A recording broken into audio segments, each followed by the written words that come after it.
இப்போ உடச்சக்கடலை பொடி எப்படி பண்ணுறதுன்னு பார்க்கலாங்க. இந்த பொடி வந்து சாப்பாட்டுக்கு ரொம்ப நல்லா இருக்குங்க.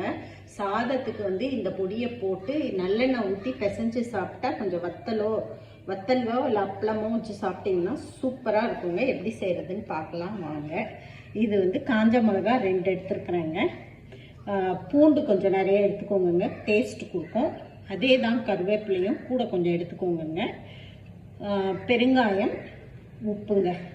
இது கூட இவ்வளோ உடச்சக்கடலைங்க, பொட்டுக்கடலை, இது எல்லாத்தையும் இதில் சேர்த்துக்கோங்க. இதில் சேர்த்துட்டு பெருங்காயம் நல்லதுங்க, எல்லாமே சேர்த்துட்டு மிக்சியில்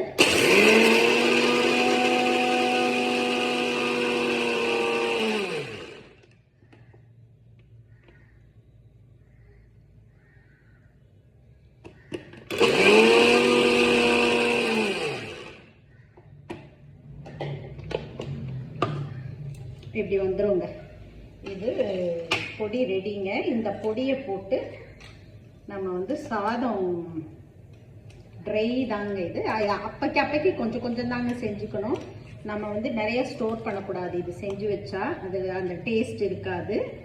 ஸோ நம்ம வந்து அப்பைக்கு இதை செஞ்சு சாப்பிட்லாங்க. ரொம்ப நல்லாயிருக்கும். நல்லெண்ணெய் விட்டு சாப்பிட்டா சூப்பராக இருக்குங்க. நீங்கள் சாப்பிட்டு பாருங்கள், செஞ்சு பாருங்கள், சாப்பிட்டு பாருங்கள்.